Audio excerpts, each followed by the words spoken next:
சுமந்து கங்கை தலை சுமந்து உமையை தனிடம் சுமந்தவன் வெட்டுக்கு மண் சுமந்து கங்கை தலை சுமந்து உமையை தனிடம் சுமந்தவன் ஈசன் உமையை தனிடம் சுமந்தவன் தில்லையாடு நடராஜ உமையை தனிடம் சுமந்தவன் பூதகண தலைவன் நாட்டியத்தின் முதல்வன் கைலையங்கிரி இறைவன் கைலை வாழும் சிவன் வெட்டுக்கு மண் சுமந்து கங்கை தலை சுமந்து உமையை தனிடம் சுமந்தவன். Om Namah Shivaya. This is a short narration about the Shivapuranam. Once the god of creation Brahma and the god of protection Mahavishnu entered in an argument on deciding who is greater. When those two great gods were fighting between themselves, the greatest of the all, Lord Shiva, who is formless and transcends everything, appeared as a pillar of the flame. God told Brahma and Vishnu that whoever finds the head or the foot of his flame would be considered greater. Brahma took the form of a swan and set out to reach the top of the fire, whereas Vishnu became a wild boar to see the foot of the fire. They could not succeed in spite of their heavy effort. Brahma, trying to cheat, took the help of the Tarambu and asked him to lie that they had indeed seen the top, which was later found out, and that is the reason why you do not see any of the Tarambu being used for the Shiva's puja, and apparently Brahma also has a curse of not having a temple on its own. Having realized their mistake and the peerless greatness of the Lord Shiva, the god who can never be reached by ego appears as a form of a love to those who surrender him. Lord Shiva appeared in the form of a Shiva lingam, which is in the shape of a flame for their benefit. They worshipped that oldest form of him and got blessed. The god who came to bless them from the flame, from the lingam, is known as the Lingodbhava, which is what you see on the pink stall. Lord Shiva and Parvati Devi gets married. Dakshin, the father of Parvati Devi, ignores Lord Shiva and conducts a yagna.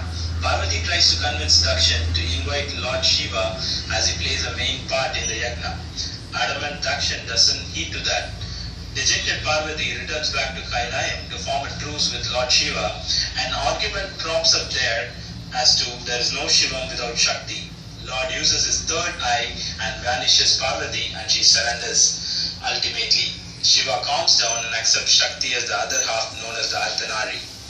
Conceptually, Ardhanarishvara represents the synthesis of masculine and feminine energies of the universe, namely the Purusha and the Prakriti, and it illustrates how Shakti, the female principle of God, is inseparable from the same as Shiva, the male principle of God.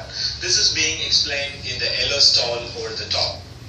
Lord Shiva reincarnated himself in several avatars. On top right, in the orange stall, what you see from left to right on the first row is Dakshinamurti, Veerabhadra, Durvasar, and on the second row is what you see is Bhairavar, Adishankarar, Sarveshwarar, Kandobar, and Anjaneya. These are all the several avatars taken by Lord Shiva himself during the various periods.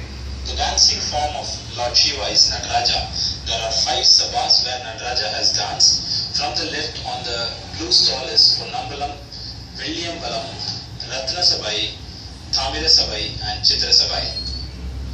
The temple at Chidambaram is known as Ponnambalam.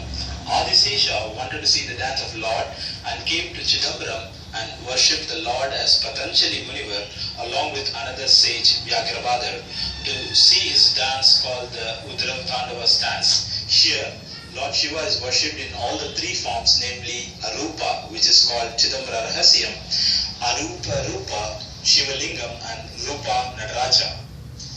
Lord Shiva danced in the silver hall in the Madurai, fulfilling the determination of the 2 great saints, Patanjali and Vyagrabhadar. Unlike other temples, Lord Nataraja stands on his left leg with his right foot raised.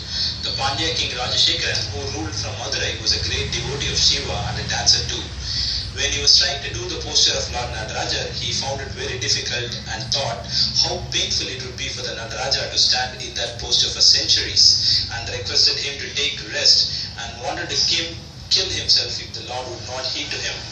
Appreciating the devotion, the Lord obliged and changed his leg in the dancing posture to the left foot. This is called Velliyambala. To save the earth from the rage of Kali, born out of her vanquishing the demons Sumban and Nisumban, at the request of Narada, Lord Shiva agreed to a dance duel and defeated Kali by raising his left foot to adorn his ear with an earring that has slipped away during a duel, a posture that Kali could not repeat and admitted defeat. This is in Ratana Sabai in Tiruvalakadu. The Tamira Sabai, Copper Hall of Dance, a brilliant work of art, is housed in the inner precincts of the Nellapar temple at the Tirunelveli. The shrine has both Shiva and Parvati. Nellai Govindan, that's Vishnu, officiated the divine marriage of Shiva and Kantimari. The Chitra Sabai, or the Hall of Pictures, is located in Kutralam. The wedding of Shiva and Parvati attracted huge celestial crowd at the Himalaya that Shiva requested Saint Agastya to proceed southwards to balance the earth, and Agastya is said to have created the Shivalingam here by shrinking an image of Vishnu, hence the name Kutrala. Sage Durvasa offered Indra a special garland given to him by the god Shiva. Indra, being egoistic, mishandled the garland, which enraged Durvasa and cursed him. Having lost the power and strength due to curse, Devas were defeated by the Asuras. Devas formed an alliance with the Asuras to jointly churn the ocean for the nectar of immortality, or known as the Amritam, and share it among them as suggested by Lord Vishnu. Mount Mandara, or the Mandara parvatham, was used as a churning rod, and Vasuki, the king of serpents, who abides on the Shiva's neck, became the churning rope. The demons demanded to hold the head of the snake, while the Devas, taking advice from Vishnu, agreed to hold its tail. As a result, the demons were poisoned by the fumes emitted by Vasuki. Despite this, the Devas and the demons pulled back and forth on the snake's body, causing the mountain to rotate, which in turn churned the ocean. Once the mountain was placed on the ocean, it began to sink. Vishnu, in the form of Kurma, came to the rescue and supported the mountain on his back, which is what you see on the frontal display.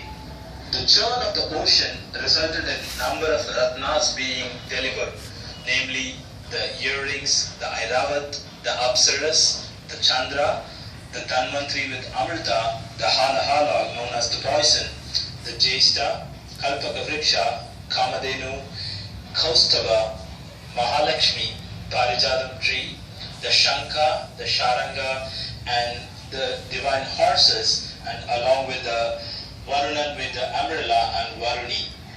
One of the product out of the churning is the Hala known as the poison. The poison is so powerful that nobody was able to withstand, and worried, everyone ran to the rescue to the Lord Shiva. Shiva, in order to save the world, started consuming the poison, and Parvati was not convinced with that, and she held his neck so that the poison stays in his neck, hence the name Nanjundeshwara or the Nilakanta, which is what is being depicted in the front row. On the snow-clad backdrop, you see the Kailasha where Lord Shiva and his family are staying.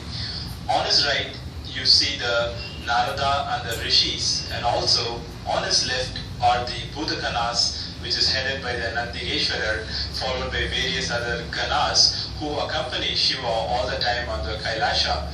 So, as you move up, you see the Jyotirlingas of the India, where there are 12 Jyotirlingams situated in various states across India, with maximum 5 being in Maharashtra and 2 in Madhya Pradesh and the Kashi Vishwanathar and the Himalayas, of course, and in Srisailam, followed by Rameshwaram in Tamil Nadu. So hope you enjoyed this trip. Have a blessed day. Har Har Mahadeva.